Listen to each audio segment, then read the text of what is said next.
Bonjour, nous allons chercher à établir cette relation que je vous présente ici. Cette relation est censée vous être déjà familière si vous êtes intéressé au mouvement des planètes autour d'une étoile, par exemple les planètes du système solaire autour du Soleil. Donc je pense que vous l'avez compris, il s'agit d'une des applications de la troisième loi de Kepler qui nous dit que le demi-grand axe au cube sur t carré est égal à une constante. Alors si on considère la trajectoire de la planète comme circulaire et que la planète a une vitesse uniforme, on est dans un contexte de mouvement circulaire uniforme. Dans ce cas-là, le demi-grand axe A devient donc le rayon de cette trajectoire. Et puis on va montrer que cette constante, dans la loi de Kepler, dépend de la constante universelle de gravitation fois la masse de l'axe central. Dans mon exemple, ce sera le Soleil, l'axe central, divisé par 4pi carré. Alors, pour pouvoir établir cette relation littérale, r cube sur t carré égale la constante de gravitation universelle fois la masse de l'axe central, le tout divisé par 4pi carré, on aura besoin de 4 ingrédients. Ces ingrédients vous sont logiquement familiers car on va les combiner, les croiser pour pouvoir donc établir cette relation littérale. Premier ingrédient, on aura besoin d'un schéma de la situation. La planète, donc représentée par la lettre P ici, et le Soleil par la lettre S. Cette planète suit une trajectoire considérée comme circulaire dans ce sens, représentée ici par une flèche courbe, et la trajectoire circulaire, donc ce cercle sera de rayon grand R. On aura besoin de l'expression de la force d'attraction gravitationnelle qu'exerce le Soleil sur la planète. Cette relation est vectorielle, elle dépend d'un vecteur unitaire que je vais expliciter par la suite, et donc elle est opposée à ce vecteur unitaire, et elle est égale donc à moins grand G, la constante de gravitation universelle, fois la masse de la planète, fois la masse de l'axe central ici, donc le Soleil, divisé par la distance entre les deux astres, entre le Soleil et la planète, ici le rayon au carré. On aura besoin aussi de l'application de la deuxième loi de Newton. On aura besoin de l'expression de l'accélération dans le repère de Freinet, dont j'expliciterai le vecteur unitaire grand T et le vecteur unitaire grand N dans quelques secondes. Et on aura besoin de l'expression de la vitesse d'un objet qui se déplace selon un cercle à vitesse constante. En l'occurrence, quand la planète parcourt le périmètre ici du cercle, c'est-à-dire quand elle parcourt 2πr, il s'est écoulé donc un temps grand T étant la période, c'est-à-dire la durée que met la planète pour faire un tour. Donc quand la planète quand il s'écoule grand T secondes, la planète a parcouru le périmètre du cercle de πr. Donc la vitesse est bien une distance sur un temps de πr sur t. Alors maintenant qu'on a tous ces éléments, on n'a plus qu'à les combiner.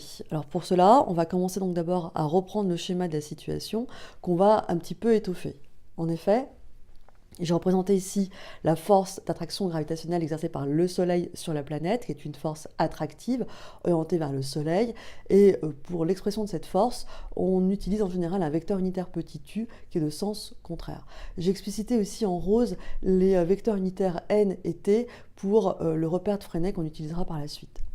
Alors, deuxième étape, eh bien, c'est simplement le bilan des forces. Ici, on suppose que la planète n'est soumise qu'à une seule force, la force d'attraction gravitationnelle, donc que j'ai rementionné ici avec le vecteur unitaire ici qui prend son sens grâce au schéma.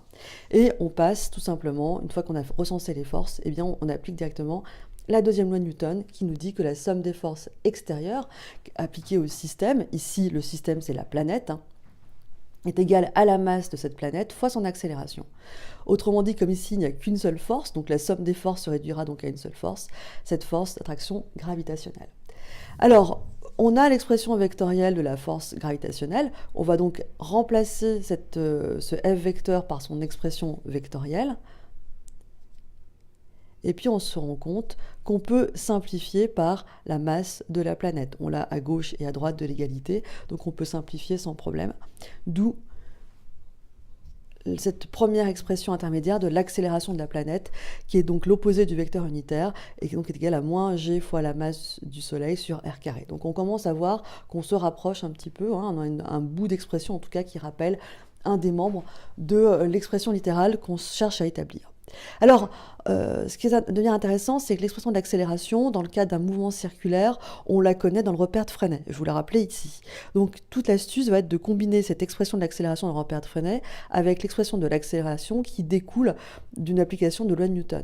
Or, quand on regarde les relations, on a ici un vecteur unitaire petit u qui est orienté du Soleil vers la planète, alors qu'ici, on a un vecteur grand N qui est orienté dans l'autre sens.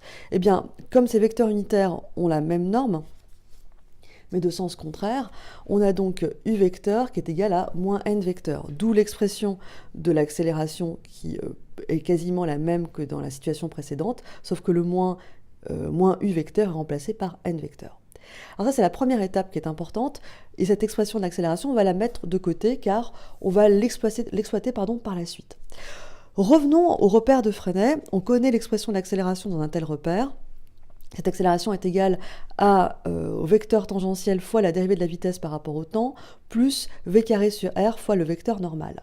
Or, ici, on considère que la vitesse de la planète est constante, autrement dit dv sur dt est égal à 0, donc l'expression de l'accélération se réduit à v carré sur r fois n.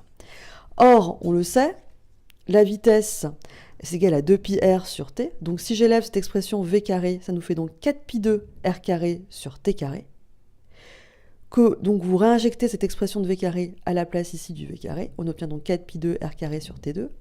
On va simplifier r carré sur r, il ne restera plus que r au numérateur, t carré passera au dénominateur. On aura donc ainsi une nouvelle expression de l'accélération.